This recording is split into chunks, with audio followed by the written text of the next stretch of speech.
Blair McIntyre came to Georgia Tech and joined the GVU, and that was for the first time in like 98, 99, I saw some augmented reality demos. And this was like a Sony Glastron mounted on a camera tripod, and we did something at the Aware Home where we had like a haunted house in the Aware Home, and he had this ghostly augmented chef floating around in the kitchen.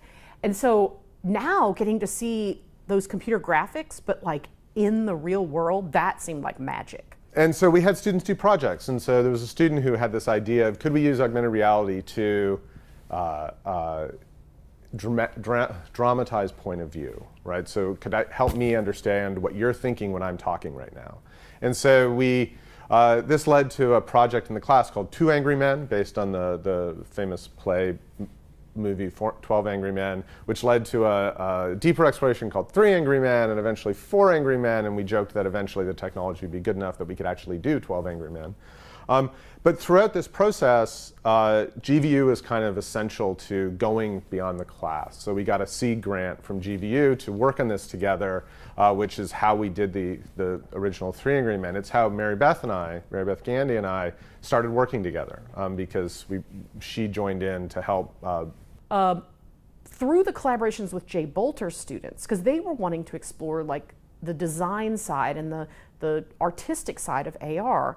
So they started using Macromedia Director because that was a tool that they were familiar with.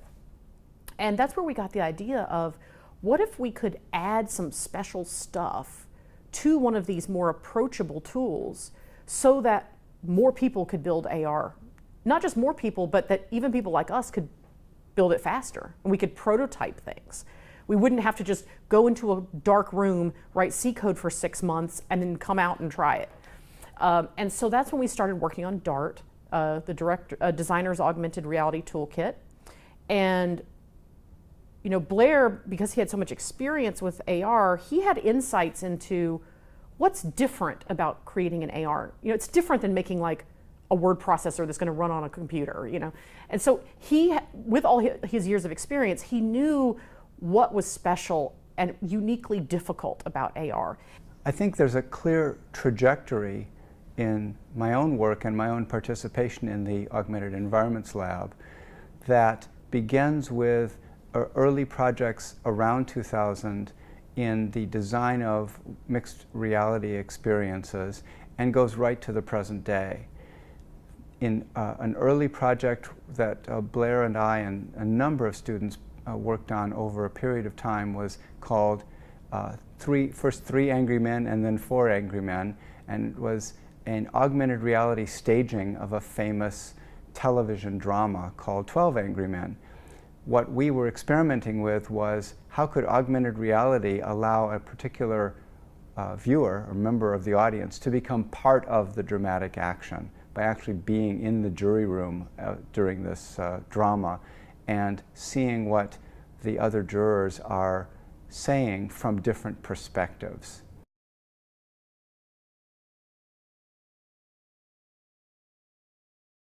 Our verdict must be unanimous, one way or another, guilty or not guilty. That's the law. I say we call for a vote and see where we all stand. All right, anybody doesn't want to vote? All right. This has to be a 4-0 vote either way. Now, are we ready? All those voting guilty, raise your hands. Over the past 4 years, we have been shifting our research focus from considering augmented reality as a new technology to thinking about AR as a new medium. We have been working with new media designers, artists, and architects to explore a variety of dramatic and narrative AR experiences.